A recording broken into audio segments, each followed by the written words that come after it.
General Aldous Trent picked up Sergeant Maya Holt's file, looked at it for 3 seconds, and dropped it on the floor between them.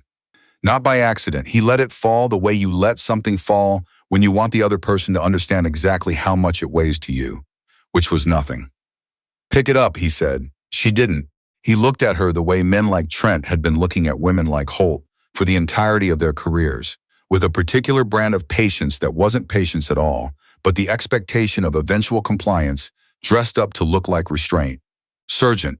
She reached down and picked up the file. Every page. On her feet, not her knees. She handed it back to him without breaking eye contact. He took it. Something moved across his face that wasn't anger yet, but was heading there. "I'm told you scored first on the range qualification at Pendleton," he said, sitting back. "I'm told a lot of things." She didn't answer that. She had learned a long time ago, in a hunting blind in the woods. Outside Kenora, Ontario, her father crouched beside her at 4 a.m. with frost on his breath. That the most important thing you could do before responding was to make sure you had something worth saying. General Trent set the file on his desk without opening it and told her to report to Echo Company at 0600. She thanked him. She walked out. In the hallway outside his office, she paused for exactly 8 seconds, eyes open, breathing through her nose the way her father had taught her when she was 11 years old. And the deer wasn't moving, and everything in her wanted to shift position. 8 seconds. Then she walked to her bunk, sat down on the edge of it, and began to clean her rifle. She had arrived at Canadian Forces Base Gagetown in New Brunswick on a Wednesday, which felt wrong, though she couldn't have explained why. Wednesdays were the middle of things. They weren't beginnings. But Sergeant Maya Holt had never arranged her life around what felt like the right time, and the Army certainly hadn't asked her preferences when it sent the orders. She was 31 years old, 5'8". She had competed at the national level in biathlon before she'd turned 19, which meant she had been combining cross-country endurance with precision marksmanship since she was 15 years old in conditions that would shut down most training ranges. She had a scar along her left jaw from Kandahar that she'd stopped noticing years ago. She had a way of standing still that made people uncomfortable, not because it was aggressive, but because it was genuinely restful, the stillness of someone who had nothing to prove in the current moment and was simply waiting for the next one. Echo Company had been assembled for the Advanced Reconnaissance and Target Designation Course, a 6-week program run jointly by the Canadian Army and a rotating team of U.S. advisors. The program took 12 candidates. Every one of them had been handpicked. They were exceptional soldiers by any standard that mattered, and most of them knew it, and a few of them wore that knowledge in a way that was going to cost them points before the first week was out. The other 11 candidates were already on the range when Holt arrived. She put her kit down, stood at ease, and waited. A man named Sergeant Vickers from a Princess Patricia's unit out of Edmonton looked at her the way soldiers look at things they haven't been briefed on and aren't sure how to classify. He didn't say anything. The man beside him, a ranger named Dobrescu, said it for him quiet enough to be deniable. They must be running a diversity module this year. Holt heard it. She always heard things. Her father had told her that hearing wasn't about proximity. It was about paying attention to the world at a frequency most people turned down because it was exhausting to maintain. She had kept it on for 31 years. The exhaustion was worth it. General Trent ran the program with 2 senior non-commissioned officers. A warrant officer named Fox, who was methodical and quiet and taught by asking questions that made you feel like you'd figured something out yourself, and a master corporal named Selig, who was loud and specific and used pressure the way a good cook uses heat, constantly and with calibration. Between the two of them, they covered most of the instructional ground. Trent himself appeared at intervals. When he appeared, the temperature of whatever room or field or range he appeared in changed, not because he announced himself, but because the weight of his expectations traveled ahead of him and arrived first. The first week was designed to find out where people broke. Holt had heard this about programs like this for years and had always found the description both accurate and slightly misleading, because what it left out was the texture of the breaking, the way it happened, not in one dramatic moment, but in the accumulated weight of small indignities and compound exhaustions and moments where the environment simply refused to give you permission to breathe. 2 candidates were gone before the week was finished. One failed a navigation assessment. One voluntarily withdrew at 0300 on the 4th night, sitting down on a log during a field exercise and telling Selig in a flat voice that he was done. Selig had accepted this without commentary and radioed it in, and that was that. Holt absorbed all of it. She was not unaffected. She ran on less sleep than her body wanted, and more coffee than it needed, and she was cold in the New Brunswick mornings, in a way that the afternoon never entirely resolved. But she had a mechanism her father had given her before she was old enough to name it properly. When the external environment became genuinely unbearable, she went somewhere internal. Her father called it going to ground. Not a physical act, a mental one. The discipline to locate the part of yourself that the noise couldn't reach, that the cold couldn't reach, that the exhaustion and the condescension and the casual certainty of the men around her that she was a variable rather than a candidate couldn't reach. He'd learned it deer hunting. He'd refined it in 30 years of shift work as a surveyor in northern Ontario, where the winters were the kind of honest that people from cities didn't fully believe until they experienced them. The body will do nearly anything you demand of it, he'd told her once when she was 12 and exhausted, and the camp was still 2 kilometers away through early spring snow. It's the decision-making part that quits first. So you protect the decision-making part. You build a room around it. You go there when you need to. She went there often in week 1. What she noticed from inside that room was something the other candidates were too depleted to notice. Trent had a pattern. He pushed hardest on her not when she was failing, which she wasn't, but when she was excelling. When she finished first on a navigation assessment, the pressure didn't ease. When she called a wind reading, that Fox spent 30 seconds confirming before he nodded once and said, "Correct." Trent appeared within the hour for an individual skills review she had not been scheduled for. As if her competence was itself a problem requiring management. She stored the observation. She didn't know yet what to do with it, but she filed it the way her father had taught her to file information about terrain and weather, without judgment, without urgency, just accurate and available when it was needed. In week 2, she met a corporal named Rennick. He was 24 years old, from a small town on the north shore of Lake Superior called White River, which is famous for 2 things. Being the coldest recorded location in Canada outside the territories, and being the town where a bear cub was purchased in 1914 and eventually became the inspiration for a fictional bear named Winnie that most of the world now associates with England. Rennick came from that particular brand of Northern Ontario practicality that doesn't waste sentiment and doesn't waste words, and he was technically very good. His flat-range scores were among the top 4 in the course. His fieldcraft was intuitive, but he had a problem that was going to end him if nobody addressed it. The moment an instructor's eyes were on him, something in his mechanics changed. His groups opened, his call times slipped, his hands, which were perfectly steady when he was alone on a lane, developed a faint tremor under observation that wasn't visible, but was absolutely present in the targets. Holt recognized it immediately. She'd had a version of the same problem at 22, in her first serious biathlon competition at the national level. Standing at the firing position in Canmore with her heart rate at 168 and the scope doing something that the scope had no business doing when she'd been hitting clean at practice all week. Her coach, a retired Norwegian named Bjornsson, who communicated primarily through silences of varying lengths, had watched her shoot 4 misses in a row and then said, with the specificity of someone who'd seen it 100 times, "You are shooting at where you think the target is, not where it is."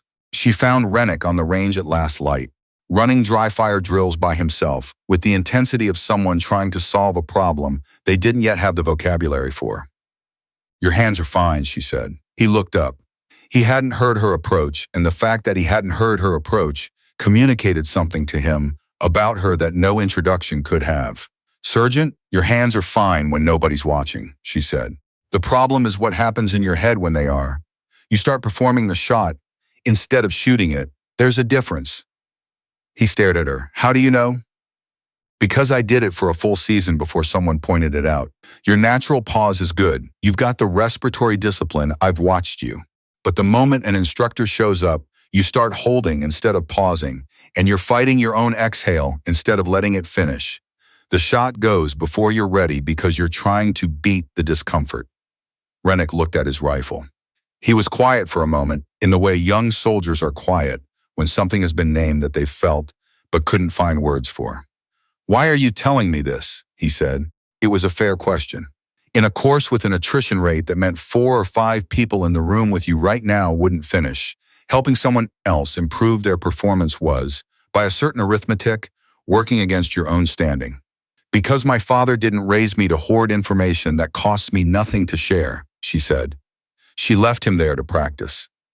The next morning his groups were clean. Fox noticed immediately and said nothing, which was Fox's way of saying a great deal. The problem with Holt's equipment began on the Thursday of week 2. She noticed it during the morning cold bore confirmation at 800 meters. Her first round was 18 millimeters high and left. She adjusted and fired again. The error repeated, but differently, not consistently, which was the important thing. Consistent error had consistent causes: wind, temperature, zero shift from a recent impact.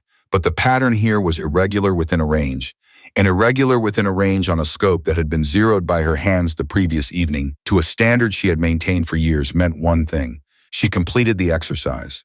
She confirmed hits on 4 of 6 targets, which was a passing threshold, and she did it without showing anything on her face, which cost her more than the missed targets did.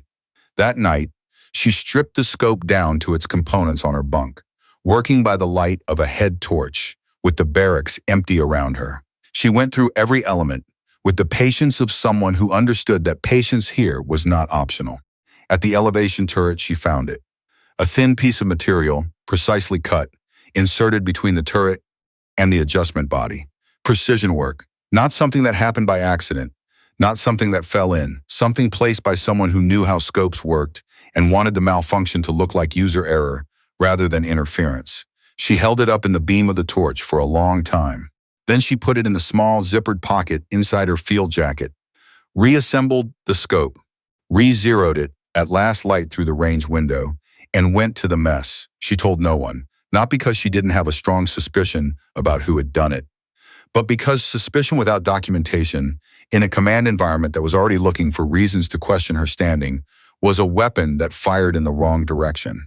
Her father had told her once, sitting on a porch in early October watching the tree line, "Let the evidence collect itself. You just have to be patient enough to be there when it's ready." The score manipulation came in week 3. She finished the unknown distance stalking exercise with the highest composite score in the class. She knew her numbers. She had been keeping her own record in parallel with the official log since day 1, a habit she'd developed during competition when she learned that official records sometimes had errors that only the person most affected ever caught. When the posted results went up, her score was 6th. The methodology note beside her entry referenced technique deviations that appeared nowhere in the scoring rubric and hadn't been cited on any other candidate's card. Vickers was listed 2nd. He had finished the exercise after her, had established position later, and had hit 1 fewer target. She stood at the board and read the numbers twice to make sure she had them right. "That's wrong," said a voice beside her. She looked. Vickers. He was reading the board with an expression that was doing something complicated in the region between discomfort and honesty. "I was behind you in the approach," he said. "I had eyes on you through about 60% of your stalk. It was clean. Cleaner than mine," he paused. "I'm not saying this because I feel sorry for you. I'm saying it because it's what I saw."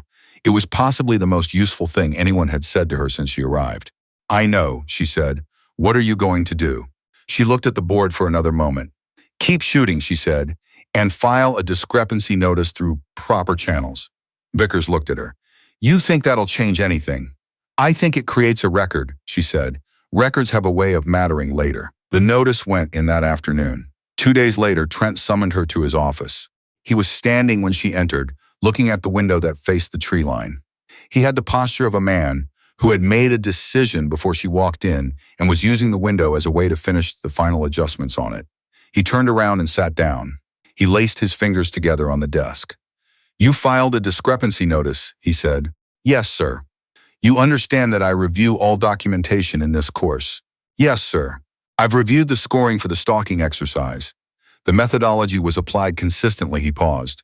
"Experienced evaluators observe things that aren't captured in numerical scores. Field judgment is part of the assessment." "With respect, sir," Holt said, "I'd like to know specifically what field observations were made and whether they were documented during the exercise or after the composite score was compiled." Something moved across his face. It wasn't anger. anger she had been prepared for. This was something quieter than anger, something that had learned a long time ago to stay below the surface. Are you questioning the integrity of this program's evaluation process, Sergeant? I'm asking a procedural question about documentation timing. Those seem like reasonable questions for a candidate to ask about a score that affected her standing. The silence that followed had weight to it, the kind of weight that accumulates in rooms where power and honesty are not on the same side. You're a long way, Trent said finally, from where you think you are. Yes, sir, I'm aware of that. He dismissed her. She walked out into the November air, which had the particular quality of late autumn in New Brunswick, honest and cold and entirely indifferent to human difficulty. She stood for 30 seconds and let herself feel the anger, the full weight of it, the exhaustion of being objectively excellent and having to fight for the right to be acknowledged as adequate. 30 seconds. Then she went back to the barracks and cleaned her rifle, because there were still 3 weeks of training remaining, and a target at the end of this that had been waiting a long time. The discrepancy notice didn't disappear. It sat in the system the way things sit when they are inconvenient but documented. Too small to remove cleanly, too precise to ignore comfortably, and Trent, whatever else he was not a man who ignored things he couldn't remove. 3 days after their meeting, he called a full class assembly at 0500. Not a training evolution, an assembly. Candidates standing in the dark and the cold, breath visible, nobody knowing why. Trent walked out and stood in front of them. He let the silence do work for a moment. Then he said, "A candidate in this program has filed a formal complaint regarding her assessment scores." He didn't say her name. He didn't need to. Every eye that wasn't already fixed forward moved to Holt for exactly 1 second before snapping back. "In 19 years, Trent continued, his voice carrying the particular flatness that was somehow more effective than volume, "I have never had a candidate question the evaluation process of this program. Not once." He walked along the front of the formation. "This program doesn't owe you comfort. It owes you truth. And the truth is that some of the people standing here right now do not belong, regardless of what their file says." He stopped in front of Holt. "Are we clear, Sergeant?" "Yes, sir." He held the pause 3 seconds, long enough to be a statement directed at the 11 people watching. Then he turned and walked away. What he didn't see was Vickers. Vickers was standing 2 positions to Holt's left, and he watched Trent's retreating back with an expression that had been traveling somewhere for 3 weeks and had just arrived. It wasn't sympathy. Vickers was not built for sympathy. It was something closer to recognition. The look of a man who had watched something unjust happen and understood it for the first time as a category, not just an event. Holt didn't look at him. She kept her eyes forward. She kept her face still. She filed the moment beside all the others and waited for the formation to break. Week 4 centered on what Fox called environmental integration, reading the world between you and your target. Wind, obviously, but also temperature inversion layers, mirage behavior. The way terrain features created predictable air patterns at predictable times of day. The way a target's movement changed depending on factors the shooter couldn't observe directly. It was Holt's favorite part of the curriculum because this was where mechanical skill became insufficient. You could have perfect trigger discipline, perfect position, and still miss consistently if you didn't understand what the air was doing. And the air, her father had taught her before she ever fired a competition round, was never actually random. It just required a different kind of attention than most people were willing to sustain. On the second day of the block, Fox stood 12 candidates on a hillside above a frozen creek valley and asked, without preamble, "What is the wind doing at the target?" There were flags at the firing line and at 400 meters, but the target was at 650. No flag at the target. 8 candidates extrapolated from the visible flags. Rennick said nothing. He was watching the creek ice. Holt said nothing either. She was watching a raven that had been circling above the target for the last 90 seconds, making small adjustments with its tail every few seconds in a way that told a story the flags were not telling. Fox waited. Then he said, "Holt, what are you watching?" "The raven, sir." "Why?" "Because it's working against a crosswind at target elevation that's stronger than the flags are showing. The flags are measuring surface air. The raven is flying at approximately the height of a standing target, and it's compensating roughly 10 degrees into a left-to-right flow. The valley is funneling air in a way that doesn't appear at ground level. The bird can't afford to be wrong about this. We can learn from that." Fox looked at her for a moment. "What's your correction?" She gave him the number. He nodded. Once, the nod of a man who has received a correct answer and is giving it exactly the acknowledgement it warrants, no more. Everyone else, he said, the flags are a starting point. They are not the answer. That night, Rennick sat on the footlocker across from her bunk in the empty barracks and was quiet for a while in the way people are quiet when they're working up to something. Can I ask you something? You're going to, she said, running a patch through the barrel. The Raven, he said. How did you know to watch it? She was quiet for a moment. My father, she said. He used to say animals were reading the environment before you arrived and they'll keep reading it after you leave. They can't afford to get it wrong. So if you want to know what something is actually doing, watch something that depends on knowing. He sounds like he was something. Rennick said carefully. He was. Her voice dropped for just that syllable into something softer, and then it came back. He was a land surveyor.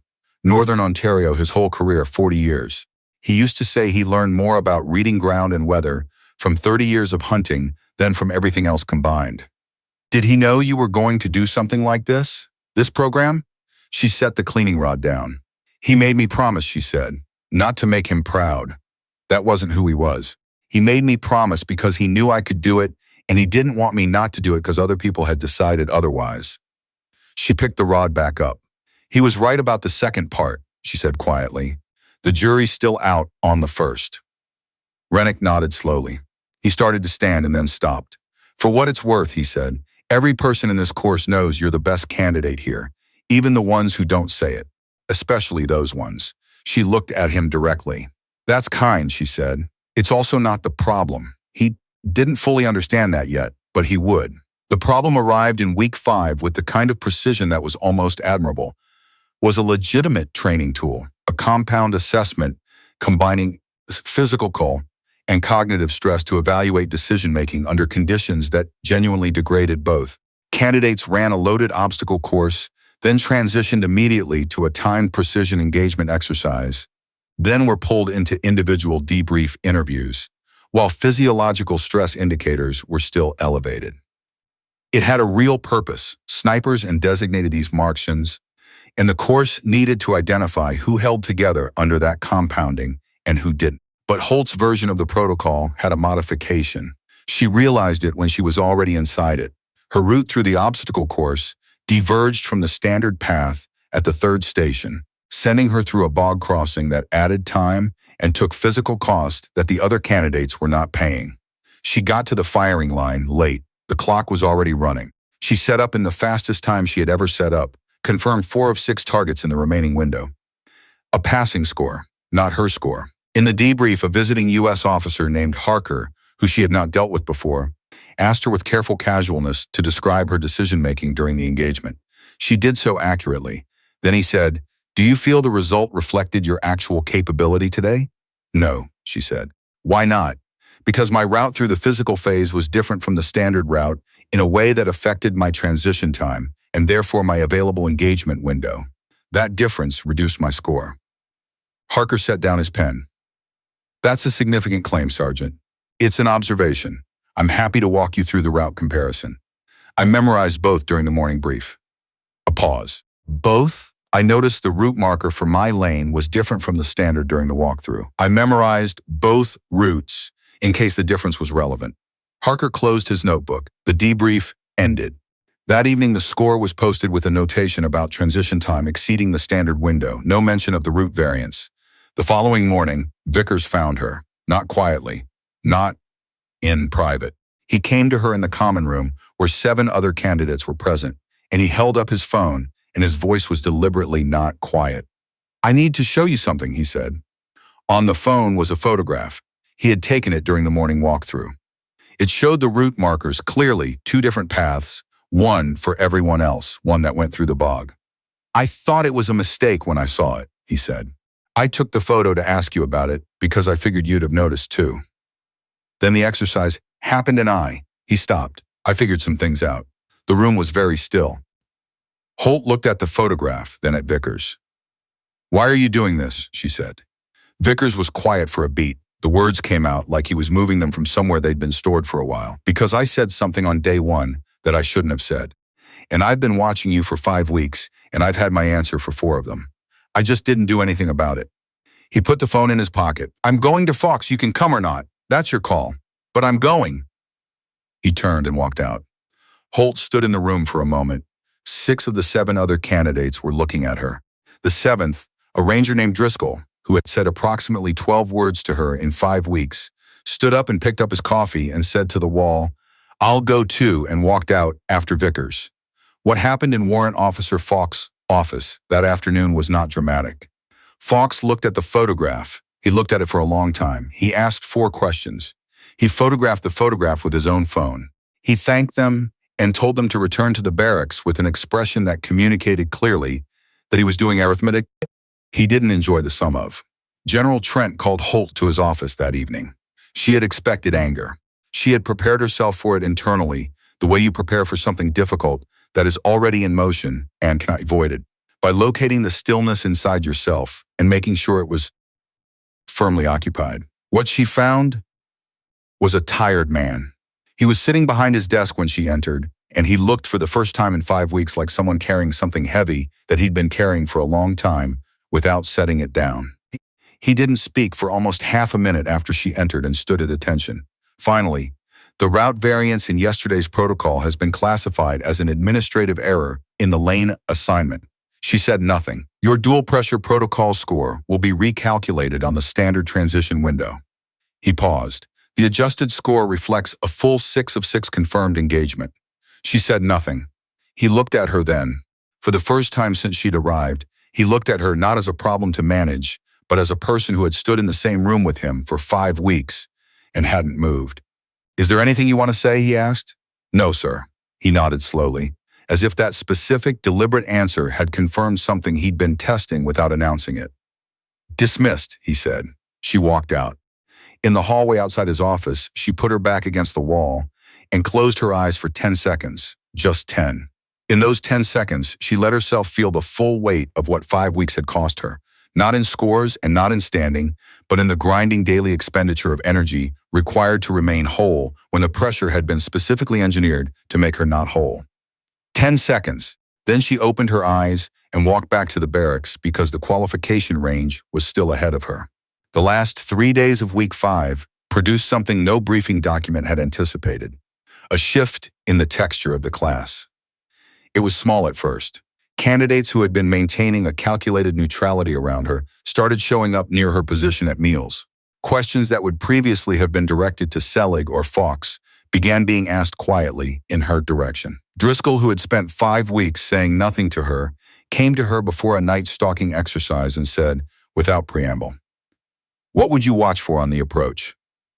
"You don't have to answer," she answered. He listened the way serious people listen, with the part of themselves that knows useful information when it arrives. He posted the best time in the class. Afterward, he found her and said, simply, "Worked!" "I know," she said. "How did my father taught me the same thing," she said. "And it worked for me." Driscoll nodded slowly. Then, "Where's your father now?" She looked at him for a moment. "He's why I'm here," she said, which was true in every way that counted. The transport to the qualification range left Gagetown at 0400 on Monday morning. 9 candidates remained of the original 12. 3 weeks and the unforgiving arithmetic of the program's standards had done their work. The qualification range was a 2-hour drive north. Nobody talked much on the way. That was normal. The particular silence of soldiers in final approach to something that is going to define a stretch of their lives. Compressed and deliberate. Rennick was across the aisle from Holt and hadn't slept either.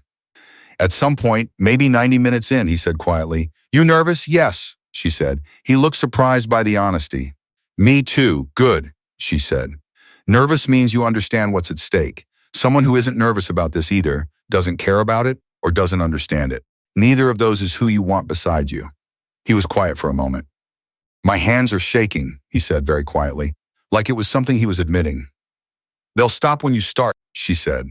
"The body knows what it's doing. It's the waiting that makes it shake." He nodded. And some of the tension went out of his shoulders, and that was enough. 3 rows back, Vickers sat with his arms crossed and his eyes closed.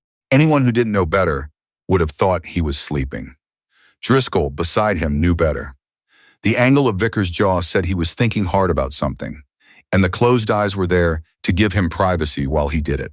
The range facility in the hills north of the St. John River Valley was functional and cold and arranged across terrain that the Canadian Shield had been building for 2 billion years without any concern for what humans would eventually try to do with it. The air at this elevation was different from the valley, thinner and honest in the way that high ground is honest. The first day was acclimation and qualification preliminaries. Cold bore confirmation at 600 meters, then 800, then 1,000. Environmental assessment evolutions across varied terrain. Holt shot clean through all of it. One round, confirmed hit clean, 600 meters, 800 meters, 1,000 meters, dead center each time. The kind of hits that made experienced people pause for a second before writing down the number. Fox was behind the spotting scope for her 1,000-meter round. When it connected, he was quiet for exactly 2 seconds, and then he said, flat and controlled. Mark center. Good shot, Holt. He said it the way he'd have said it to anyone. But he didn't move the scope right away. She filed that away. The second day, Trent gathered the full class at the top of the primary ridge and stood with the valley below him and the sky above and 9 candidates in front. He had a way of positioning himself against landscape that was almost unconscious. The habit of a man who had stood in significant places for long enough that significance had become his natural habitat. Before the afternoon block, he said, I want to address what you'll encounter tomorrow. He paused. The qualification range has a designated long-range challenge target. It has been in this valley for 26 years. It was designed by the range's original team as a theoretical maximum, a target set at conditions representing the edge of what physics and preparation combined could achieve. 1,100 meters. Crosswind channeled through a draw between 2 ridges that creates variable deflection. A target profile that is realistic but leaves no margin. He let that settle. In 26 years, this course has cycled through more than 600 candidates. Every qualifying class attempts the challenge target on the final day. Not one has produced a confirmed hit. He looked across the 9 faces in front of him. This is not a failure of those candidates. They were exceptional soldiers. The target is not unbeaten because those men were inadequate. It is unbeaten because the draw creates a wind environment that cannot be fully accounted for by standard calculation methodology. And then, almost as an afterthought, though nothing Trent said was ever an afterthought, he looked directly at Holt. Physics says so, he said. 3 words. Just that. And then he moved on to the afternoon schedule. Rennick, walking back down toward the range beside Holt, said in a very low voice, That was for you. I know. Does it bother you? She thought about it. It lights something, she said. Whether that's useful or not depends on what I do with it. Vickers fell into step on her other side without announcing himself. He was quiet for a moment, then, he's writing the narrative before tomorrow. Whatever happens, he wants the story already in place. I know, Holt said. So what's your story? She looked forward. Same one it's always been, she said. That evening, after training formally ended, Holt went back to the ridge alone. Not to the firing line. To a point on the crest above and between the firing position and the target where she could look down into the draw from above. She sat on a flat rock and she watched. For 2 hours. The wind in the draw did not behave the way wind in open terrain behaved. She had known this theoretically. Theory was different from observation. The ridge walls were creating compression and deflection patterns that interacted with each other in ways that were genuinely complex. From the firing line, the flag showed one thing. From above, watching the actual movement of air indicated by dead grass movement, by the behavior of snow crystals lifting off the ground in the shadow of the north wall, by a single spruce sapling near the bottom of the draw that was doing something irregular with its top branches, she could see that the flag readings were an approximation of something with more layers. At 38 minutes into her watch, she saw it, a pattern in the snow drift along the draw floor. Not random, not linear. The air in the lower draw was doing something rotational, a thermal eddy cycling against the prevailing flow. She watched it complete one cycle and began counting. It cycled again. 14 seconds. She counted it 5 more times. 14 seconds, 14 seconds, 13 and a half, 14 seconds. A cycle with a variance smaller than the temperature variation between the shadowed and sunlit portions of the draw. This was not chaos. This was not the unaccountable variable Trent had described as settled physics. This was a pattern. Hidden, yes. Subtle, yes. But a pattern had a solution. If you understood what the pattern was doing, to a projectile passing through it at what point in the cycle, and what the bullet's time of flight gave you in terms of window. Her heart rate rose about 12 beats, and then she deliberately brought it back down. She had not solved anything yet. She had identified a variable. She sat on the rock for another hour and did the mathematics in her head, and when she walked back to the barracks in full dark, with the temperature dropping sharply the way it drops. In hill country, after sunset in November, Fawkes was sitting outside the operations building. He watched her come in from the direction of the ridge. He didn't ask where she'd been. He just watched. The third day was the final qualification block, the formal assessments before the challenge target. Long-range precision, unknown distance engagement, a scenario evolution that compressed the full curriculum into a simulated operational context. Holt finished first overall, not by a small margin, by a margin that made Seelig check the numbers twice, and then get Fawkes to check them independently. Fawkes looked at the figures, looked at Seelig, and said nothing, which communicated a great deal. The word moved through the class fast, the way things move through small groups under pressure. Rennick told Driscoll. Driscoll told two others. Vickers heard it and stood in the middle of the barracks and said to whoever was listening, which was everyone, she finished first, by 9 points. 9. Someone nobody admitted to it later started a slow clap. It lasted about 3 seconds before discipline reasserted itself. 3 seconds was enough. 3 seconds was a declaration. Rennick sat on his bunk with a grin on his face that he wasn't trying to conceal. Holt, for her part, was cleaning her rifle. She heard all of it. She said nothing. But her hands, just for a moment, were absolutely still, not because she'd stopped cleaning, because she was letting herself, for that moment, feel the weight of what she'd done. She thought about her father. She thought about a list in a journal in her kit bag. She thought, one more. Trent received the final qualification scores that evening. He sat with them for a long time. Fawkes had brought them in person, which was not standard protocol, which meant Fawkes had done it deliberately to be in the room. Trent looked at the numbers. His expression didn't change. His breathing didn't change. She finished first, Fawkes said. I can see that. By 9 points, I can see that as well. Trent was quiet. She went to the ridge last evening, Fawkes said. After training, stayed 2 hours, alone. I could see her from the ops building. Trent looked up. Watching, Fawkes said. Just watching. Trent was quiet. She's going to make that shot tomorrow, Fawkes said. He said it the way someone states something they know. Not as a challenge, not as a prediction, just as a fact being shared with someone who needs to know it. Trent set the score sheet down. The target is unbeaten, he said. You've said that, Fawkes replied. You've been saying it for 12 years. Fawkes looked at his commanding officer. He had worked for this man for 8 years. He knew where the certainty came from, or at least he knew the shape of it, the way certain convictions harden around something personal, and then go looking for professional justification. Sir, he said carefully, I think you should watch her tomorrow, not as a grader, as someone who might be wrong. The silence that followed was long. Trent didn't respond. He picked up the score sheet again and looked at it. His jaw was set at the angle that meant the conversation was closed, and Fawkes recognized it and left. But the score sheet stayed on the desk, and Trent looked at it for a long time after Fawkes was gone. 9 points. He looked at those numbers the way a man looks at something quietly rearranging the furniture of his certainties, and he cannot quite make it stop. The fourth day arrived with the particular silence of mornings that know what they're carrying. Holt was awake before the alarm. She lay in the dark for exactly 60 seconds doing nothing except breathing and letting the day arrive. Then she got up, went through her pre-shoot ritual, walked to the mess for coffee she barely tasted. Rennick was already there. He looked at her over his mug. How do you feel? Ready, she said. He waited, and she thought about it honestly. Grateful, she said. He blinked. For what? She wrapped both hands around her mug. For the fact that I get to find out, she said. At 0800, the 9 candidates assembled at the primary firing line. The draw stretched below, and 1,100 meters away, invisible to the naked eye, the challenge target waited exactly where it had been waiting for 26 years. Each candidate had one shot. Trent stood slightly apart from the group. He had not looked at Holt differently that morning. He had not said anything to her.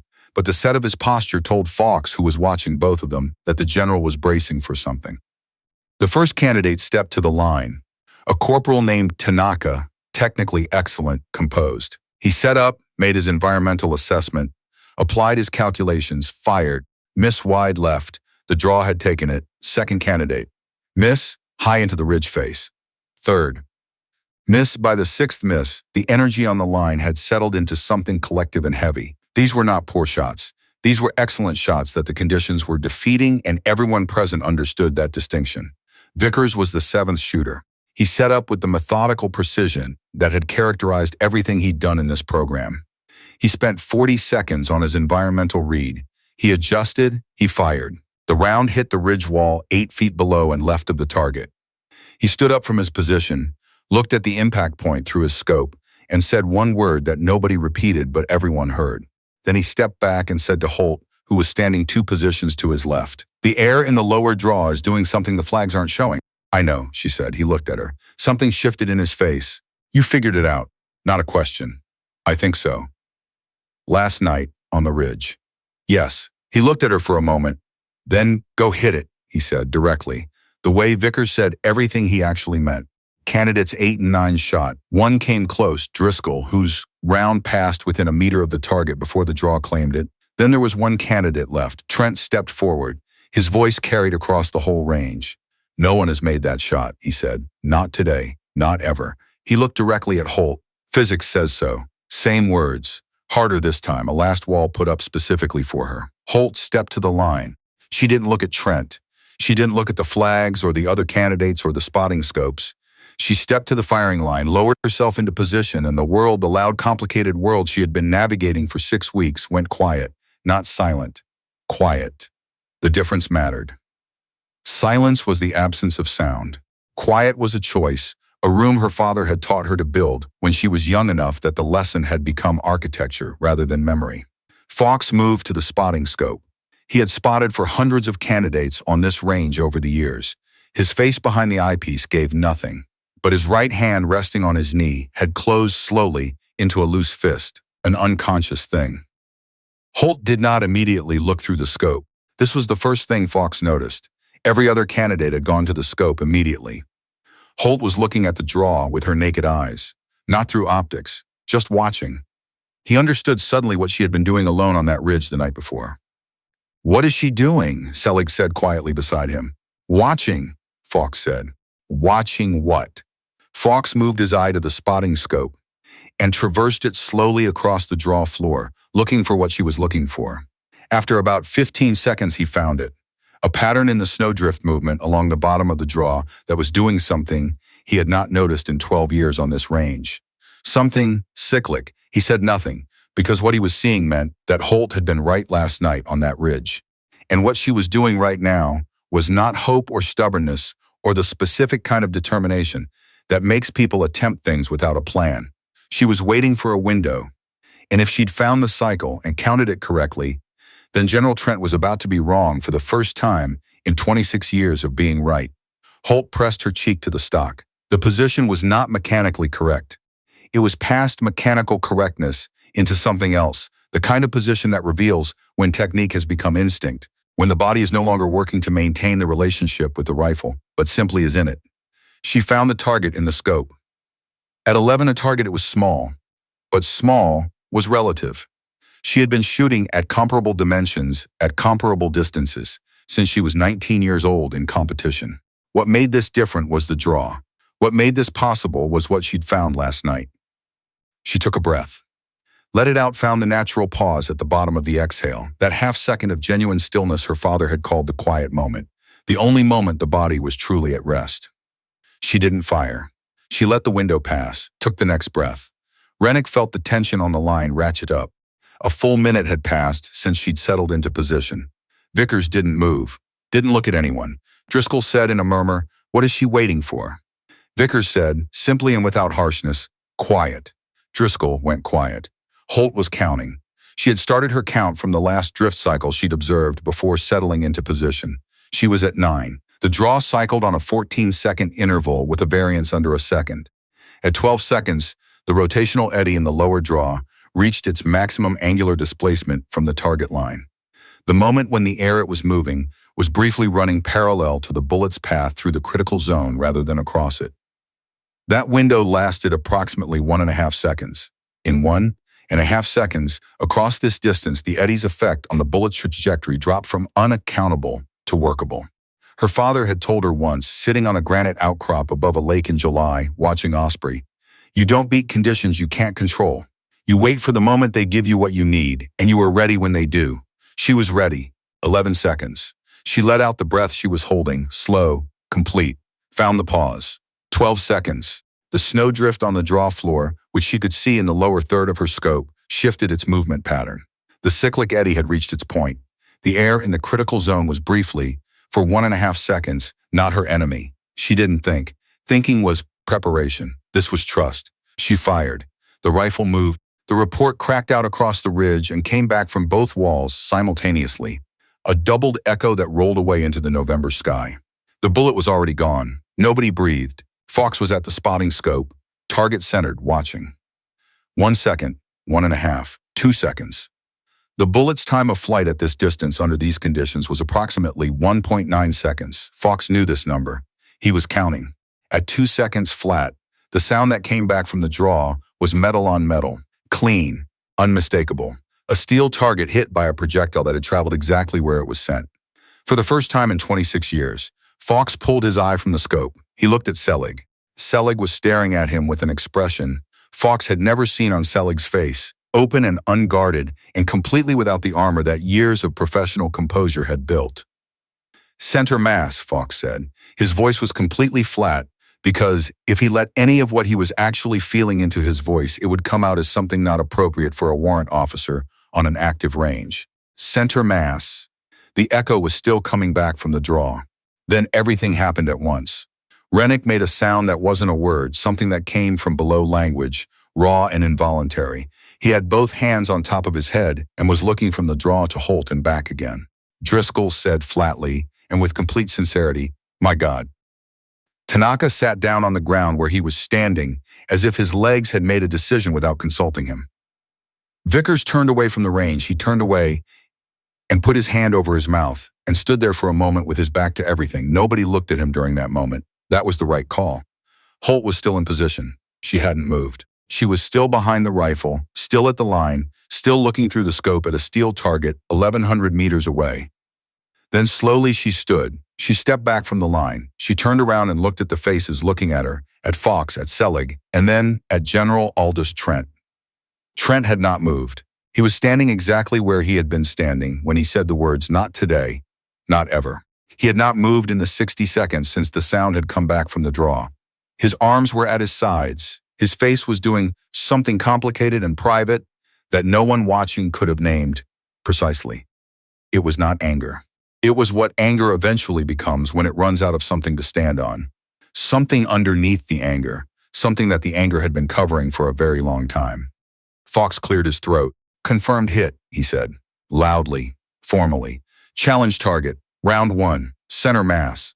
Nobody cheered, not immediately. What had just happened was still finding its category in 9 different minds simultaneously, and some things require a moment before the right response becomes available. It was Rennick who started it. Of course it was. He started clapping. Single deliberate beats, spaced a moment apart. Not celebration, something more like witness. The acknowledgement of something that had happened that was going to keep happening in memory for the rest of his life. Driscoll joined, then Tanaka, then 2 others, then Selig, who set down his clipboard and clapped with both hands, then Fox, then Vickers. He turned back around, and his clap was single and hard and two-handed, the clap of a man who had changed his mind about something important and was acknowledging that change without making a speech. It built. Trent stood at the back and did not clap. But he did not look away. Holt let the sound move through her for 5 seconds. Then she picked up her rifle, slung it, and walked off the line. She walked to a spot 20 feet from the group, far enough for privacy, close enough that she wasn't hiding. She reached into the breast pocket of her uniform. She took out a photograph. The edges were worn. A man and a girl, maybe 10 years old, sitting on a granite outcrop above a lake in Ontario. The man had a spotting scope.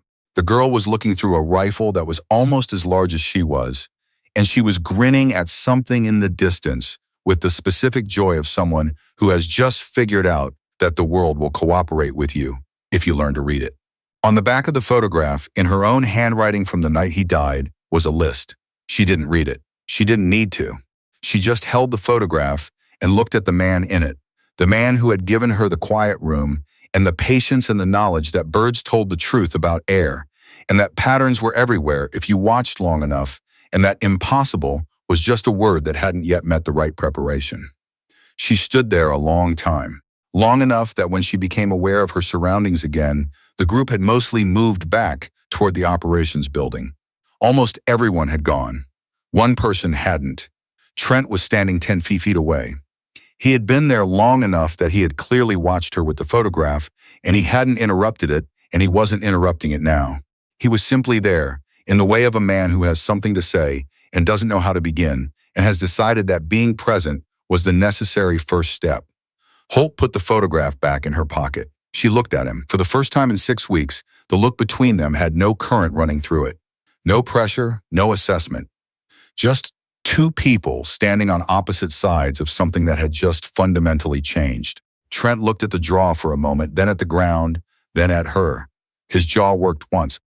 "How long did you spend up there?" he said finally. "On the ridge." "Last night." "You found the cycle?"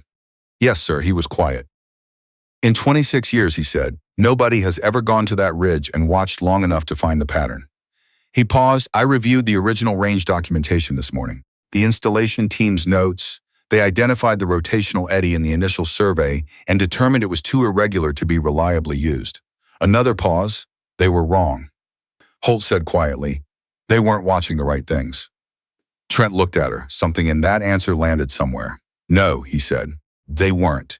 The wind moved through the draw below them, the low sound of cold air through rock, a sound that had been happening long before either of them was born. Then Trent said, "My daughter's name is Marguerite." Holt went still. "She's 28 years old," Trent continued. His voice was different now, not commanding, not the instrument of authority it had been for 6 weeks. Something that had set down a weight it had been carrying a long distance. "She wanted to go into selection. She had the scores, the fitness, the aptitude. Everything on paper said yes." He stopped. The environment said something different. Not the physical environment, the other kind. The relentless daily pressure of being the only one in a room that has decided what you are before you've spoken. He was quiet for a moment.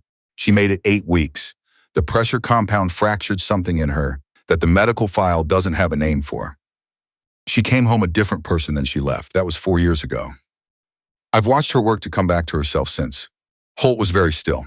"I have spent 4 years, Trent said, believing that keeping women out of programs like this was protection, that the cost was too high, that my job was to ensure nobody else's daughter walked through a door that was going to take something from her that she couldn't get back." He looked at Holt directly. "I was wrong about what protection means, and I was wrong about what it costs when you make that decision for someone else." It was the most unguarded thing she had ever heard from him. "I'm sorry about Marguerite," she said. "I mean that. I know you do," he said. The wind again. "Your father was a surveyor," Trent said. 40 years. "Yes, sir. He taught you to read ground and weather." "He taught me to look," she said. "What I did with it was mine." Trent held her gaze. For the first time since she had arrived at his program, General Aldous Trent looked at her without a wall between them. Just a man and a woman standing in hill country in November, where something had just changed that was not going to change back. "Sergeant Holt," he said. "That is the finest shot I have witnessed in 19 years of this program." She met his eyes. "Thank you, sir." He nodded once, clean and complete. Then he turned and walked back toward the operations building, and his walk was the same as it had always been.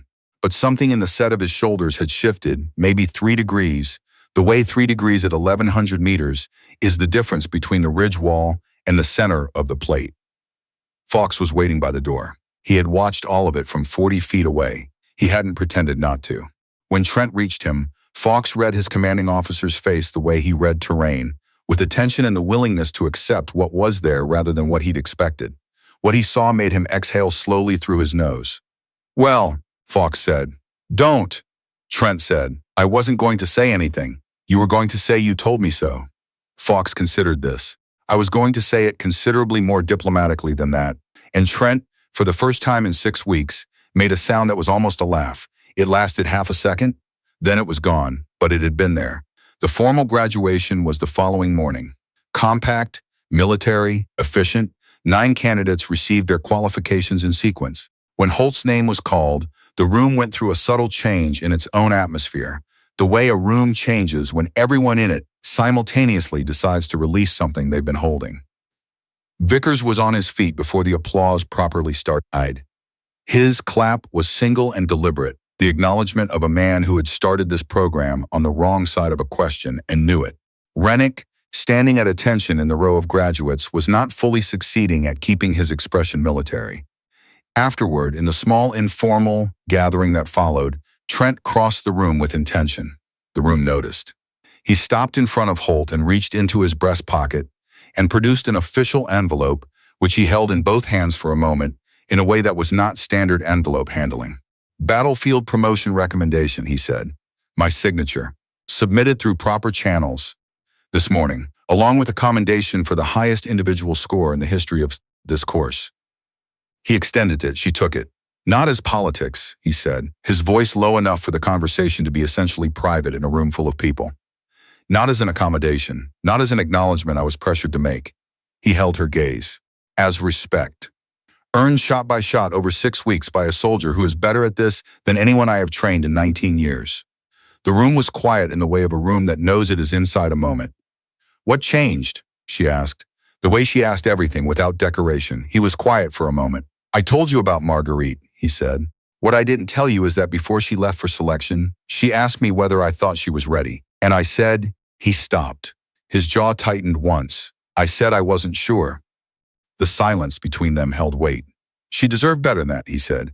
"And somewhere between that moment and this one, I let my inability to forgive myself for it become other people's problem." He looked at her steadily. "That is not an excuse. It is an explanation. There is a difference." "I know there is," she said. "I spent 6 weeks trying to make you leave," he said. "You didn't, and the reason you didn't wasn't stubbornness. It was because you had something worth staying for." She held his gaze for a long moment. "So did Marguerite," she said quietly. Something crossed his face, private and deep and very fast. "Yes," he said. "She did." He straightened. "Congratulations, Sergeant Holt," he said. "On a shot that 26 years of this program maintained was impossible, and on 6 weeks that I intend to spend a considerable amount of time thinking about." He extended his hand. She shook it. His grip held one beat longer than formal. In that beat was everything that didn't have words. He turned and walked back across the room. Vickers, who had watched all of it from 8 feet away, let out a breath he had apparently been holding since Trent had started moving. He looked at Holt. He raised an eyebrow. She looked back at him. "Close your mouth," she said. He closed it. "Was that? Yes." Did he just yes? Vickers looked at the back of Trent's retreating figure. "Huh," he said. For Vickers, that was a speech. That night, after the reception, after the administrative processing, after the conversations that happen at the end of long, difficult things when people are working out how to say goodbye without making it too large, Holt went back to the barracks alone. She sat on the edge of her bunk in the empty room. She took the photograph out of her breast pocket one more time. The man with the spotting scope, the girl with the grin, the granite and the lake and the Ontario sky behind them. She thought about the quiet room he had built inside her. She thought about a November deer blind at 4 a.m, age 11. Frost on her breath, learning that patience was not waiting without purpose, but waiting with complete readiness. She thought about his hands, which had been a surveyor's hands, steady and precise, and which had at the end been too thin in hers when she held them in the hospital in Thunder Bay in March. She thought about that last night. His voice, mostly breath by then. "You already know everything I taught you. Now you just have to trust it." She had trusted it. She reached into her kit and found the small journal she'd carried since his funeral. She opened it to a page she had opened 1,000 times. His handwriting from the Bible, transcribed by her that night. 3 lines. She read each one. She had read them in Afghanistan, in transport aircraft at 3 a.m, in hospital waiting rooms, in every moment when the world seemed arranged to make her fail. She took a pen from her jacket pocket. She held it over the 3rd line. Then she drew a single check mark beside it. She sat with that for a long time. The completed list and the photograph and the draw somewhere in the dark outside, where a steel target had finally stopped waiting. She didn't cry immediately. She sat with it first, the way you sit with something too large to rush. The fullness of it, the weight and the relief and the grief and the gratitude all occupying the same space at the same time, which is what they do when you stop managing them. Then she cried. Quietly. In the way private grief looks when it has been carried far enough that the body finally has permission to put it down. She cried for her father. She cried for Marguerite Trent, who had asked the wrong person at the wrong moment whether she was ready, and received an answer that cost her something that shouldn't have been taken. She cried for every person who had stood at a door and been told by the architecture of the room that the door wasn't theirs. She cried for the girl in the photograph, grinning behind a rifle, almost too big for her, who had no idea yet what the world was going to ask of her, but who had a man beside her with a spotting scope pointing at distances that seemed too far, teaching her to read what was actually there. When she was done, she closed the journal, she sat up straight, she breathed. And in that quiet room, in the Canadian hills, at the end of the longest 6 weeks of her life, Sergeant Maya Holt made one more decision. Not a promise. She was done with promises. She had kept all of them. A decision that what had happened in that draw was not an ending. It was a beginning. Not for her record, not for the commendation in the envelope in her kit, though those things were real. For every soldier who came after her, for every woman who would stand on a parade square and find a room full of people who had decided what she was before she opened her mouth. For every Rennick who needed someone to explain the difference between fighting your breath and letting it finish. For every person who had been told that physics had already ruled on the matter, that the distance was too great, the conditions too complex, the target too small, and had almost believed it. She thought about something her father had said on a rock above a lake in Ontario. When she was 12 and a shot she'd been practicing all week still wasn't consistent. He'd put his hand on her shoulder and said, "In the way, he's things that were going to matter for a long time. Great shooters hit targets, Claire. That's not what this is really about." She had looked at him. "What's it about, Dad?"